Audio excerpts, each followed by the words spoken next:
नमस्कार दोस्तों, वीडियो को शुरू करने से पहले जानेंगे कि भारत की सरजमी पर ऐसे कौन कौन से गैंग रेप केस हुए हैं जिसने इंसान को और इंसान की इंसानियत को जी हाँ अंदर से झकझोर कर रख दिया।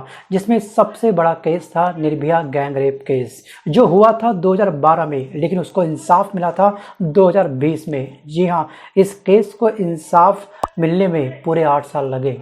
उसके बाद Kathua gang rape case, Hathras gang rape case, Asaram Bapu case, Unnao gang rape case, Shakti mill gang rape case, Ram Rahim case. और अभी 9 अगस्त 2024 को एक महिला डॉक्टर के साथ कलकत्ता के एक हॉस्पिटल में रात को जब वो नाइट ड्यूटी पर थी तो सेमिनार हॉल में कुछ मिनटों के लिए वो रेस्ट करने चली गई थी। तो रात 3 बजे के आसपास एक आदमी उसके पास आता है, उसके करीब आता है और उस महिला के ऊपर हमला कर देता है और उसके साथ दुष्कर्म करता है। हालांकि इस हादसे के बाद देश में प्रोटेस्ट हुआ, हमने देखा हर स्टेट में प्रोटेस्ट हुआ, लेकिन क्या कुछ बदला? नहीं बदला। जी हाँ, हम बात करते हैं इनोवेशन की, हम बात करते हैं क्रिएटिविटी की, हम बात करते हैं इक्वालिटी की, हम बात करते हैं अमृतकाल की। क्या वास्तविक रूप से हम अमृतकाल के दौर में जी रहे हैं? आपको दोस्तों पता होगा कि कल क्या हुआ। थंबनेल में आपने देख लिया होगा, वीडियो के टाइटल में आपने देख लिया होगा कि महाराष्ट्र के ठाणे के बदलापुर स्थित एक स्कूल में 2 छात्राओं के कथित यौन शोषण के मामले में अभिभावकों ने विरोध किया। और इस विरोध का ध्यान रखिएगा, अभिभावकों का काफ़ी लोगों ने समर्थन किया। और इस समय जो बदलापुर स्थान है, इसकी ज़मीनी हकीकत पूरी बदल चुकी है। लेकिन वास्तविक रूप से क्या गैंग रेप कम होंगे? क्या रेप केम कम होंगे? क्या वास्तविक रूप से महिलाओं को इंसाफ मिल पाएगा? या फिर वास्तविक रूप से ये जो केस हुए हैं, क्या ये केस कभी सॉल्व हो पाएंगे? और आखिरकार कोई अगर अपराधी कोई अपराध करता है, उसकी मानसिकता क्या होती है, इस वीडियो में ये भी हम समझने का प्रयास करेंगे। और इसके पीछे की वजह क्या होती है? आखिरकार गलती उस अपराधी की है या फिर भारत की सरकार की है, या फिर हम आम इंसानों की भी गलती है? वजह जानते हैं सबसे पहले कि कोई भी अपराधी इस तरह के खौफनाक घटना को अंजाम देने से पहले उसकी मनोस्थिति क्या होती है। आप चाहें तो इस वीडियो को पॉज करके अपना जो भी आपकी राय है इससे संबंधित आप मुझे कमेंट कर सकते हैं कि वजह क्या हो सकती है। कलकत्ता रेप मर्डर केस में हमने देखा कि जो संजय रॉय जो अपराधी है वो पकड़ा गया। जब उसकी मोबाइल की हिस्ट्री हमने खंगाली तो उसमें क्या मिला? उसने इस खौफनाक घटना को अंजाम देने से पहले खूब सारी ड्रिंक करी थी, मतलब शराब पी थी, और उसके बाद उसने कुछ पॉर्न वीडियो देखे थे। और ये पहला केस नहीं है, बल्कि आप कोई भी अपराधी देखते हैं, किसी भी गैंग रेप में किसी भी व्यक्ति को पकड़ते हैं तो मैक्सिमम वो अपनी स्टेटमेंट में यही बोलता है कि उसने ड्रिंक करी थी, वो बहक गया था, वगैरह वगैरह। तो इन सब मामले में पॉर्न का कनेक्शन ही सामने आता है मैक्सिमम केस में, जबकि भारत में पॉर्न वेबसाइट तो बैन है। तो आखिरकार इन 5वीं पास या फिर अनपढ़ इंसानों तक ये वेबसाइट आसानी से कैसे पहुंच जाती है? क्या कहीं ना कहीं जो हमारी सरकार है इन वेबसाइट को ब्लॉक करने में कहीं ना कहीं फेलियर हो रही है?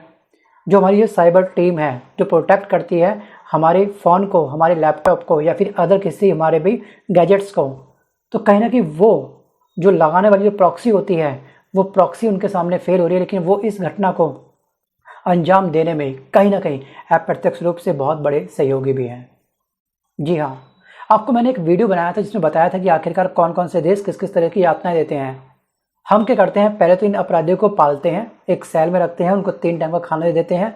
एक केस कम से कम 8 से 10 साल तक चलता है। जैसे मैंने देखा होगा निर्भया रेप केस 12 में ये केस हुआ था, इंसाफ मिला 20 में, 8 साल लग गए। हम क्यों पालें इस तरह के कॉकरोचों को? जी हाँ, घर में अगर कोई कॉकरोच आता है तुरंत उसको मार देते हैं, ठीक है, चप्पल से जैसे भी उसको कुचल करके फेंक देते हैं बाहर। तो हम इनको क्यों पालें? जब तक धरती के ऊपर डर नहीं होगा तब तक इस तरह के केस भारत की सरजमी के ऊपर चलते रहेंगे, होते रहेंगे। आपको याद होगा मैंने एक वीडियो बनाया था जिसमें यह बताया था कि किस कंट्री में किस तरह की सज़ा का प्रावधान दिया गया है। और सबसे खतरनाक दोस्तों जो सज़ा का प्रावधान है वो है आपका चॉप चॉप स्क्वायर में। सऊदी अरब का एक स्थान है चॉप चॉप स्क्वायर, जिसमें मुजरिम को बिल्कुल चौराहे पर खड़ा करके उसको बहुत ही बुरी तरीके से मारा जाता है और उसका लाइव टेलीकास्ट पब्लिक देखती है।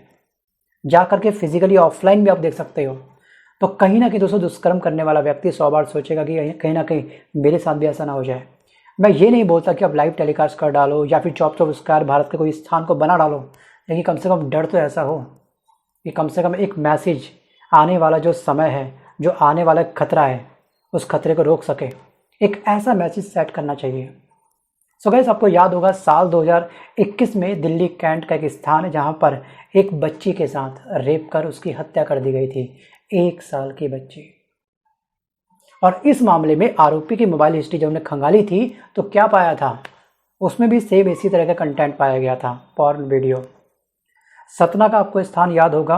आपको ये भी याद होगा कि 5 साल की बच्ची से ट्यूशन पढ़ाने वाले टीचर और उसके भाई ने किया था रेप। वे बच्ची को दिखाते थे पॉर्न वीडियो। जुलाई 2024 में मध्य प्रदेश के रीवा में एक भाई ने रेप का वीडियो दिखा करके अपनी 9 साल की बहन के साथ रेप किया था।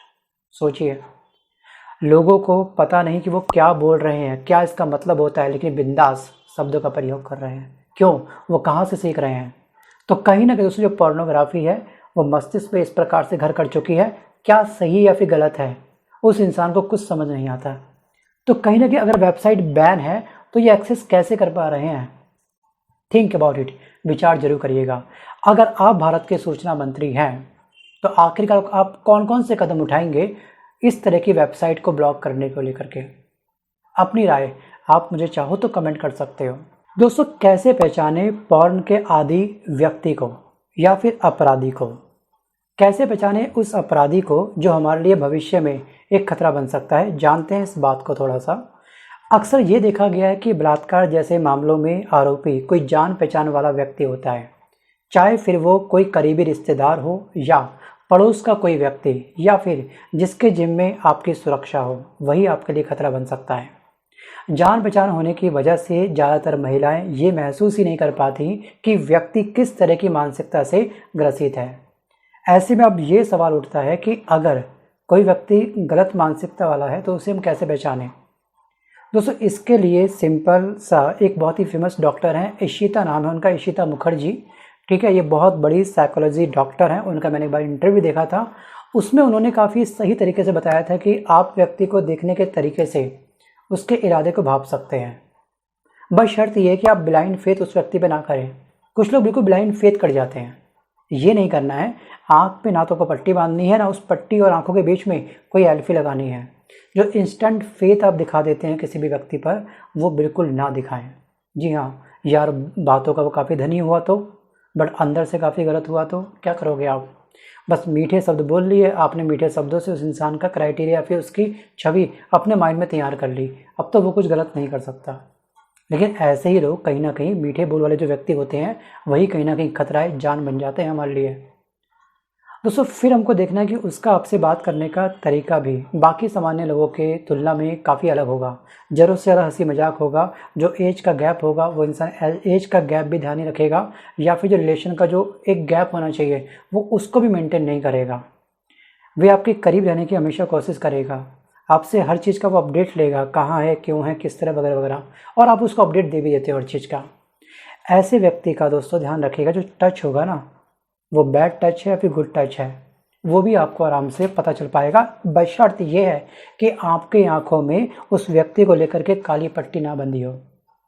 इसके अलावा व्यक्ति की संगत कैसी है ये तो आपको पता होता है ना, वो हर बात में कितनी बार वो गाली दे रहा है, कितनी वो ड्रिंक कर रहा है वगैरह। अगर वो डेली ड्रिंक कर रहा है तो कहीं ना कहीं आने वाले समय में वो आपके लिए खतरा पक्का बनेगा। अब लोग बोलते हैं दोस्तों ड्रिंक करना, गाली देना तो एक तरह से एक स्टेटस सिंबल बन चुका है।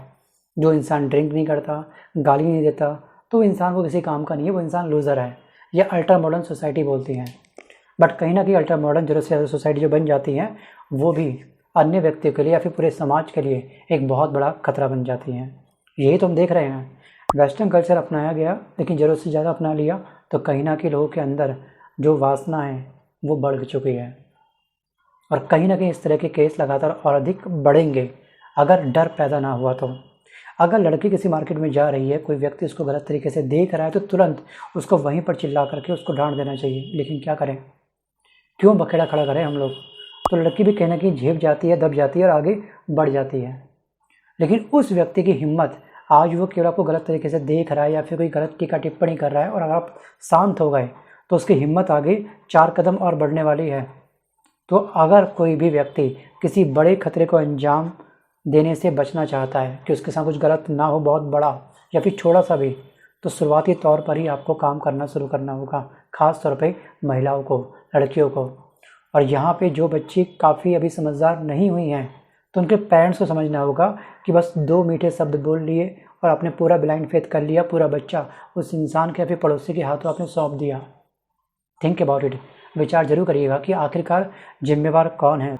इस घटना के पीछे कुछ प्रतिशत इसमें योगदान हम आम इंसान का भी होता है। अगर हम किसी पब्लिक एरिया में जाते हैं और वहाँ पे हम कुछ गलत होता हुआ देखते हैं, किसी व्यक्ति के द्वारा कुछ गलत गालियाँ अगर हम सुनते हैं, तो हम उस समय चुप्पी क्यों साध रहते हैं। आज वो गाली दे रहा है, कल वो छेड़खानी की हिम्मत दिखाएगा, कल इस तरह से गैंग रेप या फिर रेप जैसी घटनाओं को अंजाम देगा। हम उस समय आखिरकार अपनी आंखों में पट्टी क्यों बांध लेते हैं। थिंक अबाउट इट, विचार जरूर करिएगा। बात भले ही आपको चुभेगी, ठीक है, चुभने दो, लेकिन मंथन करके सच्चाई आज नहीं तो कल आपके सामने जरूर आएगी। जी हाँ, अगर हम बात करें कि निर्भया के 10 साल बाद भारत की सरजमी के ऊपर क्या बदला, कुछ नहीं बदला। 2012 में भारत देश में जो रेप की कुल घटनाएं थी वो थी 24,923। इस स्क्रीनशॉट को आप ध्यान से देखिएगा। 2012 में हर रोज महिलाओं के साथ हुई जो रेप की घटना थी वो थी 69। और आखिरकार अपराधियों को पनिशमेंट क्या है, प्रतिशत 24.2% अपराधियों को मिली सजा। नेशनल रिकॉर्ड ब्यूरो का डाटा अगर हम देखें, मतलब कि नेशनल रिकॉर्ड ब्यूरो का अगर हम डाटा ध्यान से देखें, 2021 में ये आंकड़ा बढ़ गया। देश में रेप की कुल घटनाएं 31,677 पहुँच गई। हर रोज महिलाओं के साथ रेप की घटनाएं 86 हो गई। अपराधियों का जो प्रतिशत है पनिशमेंट मिलने का वो 28.6% हो गया।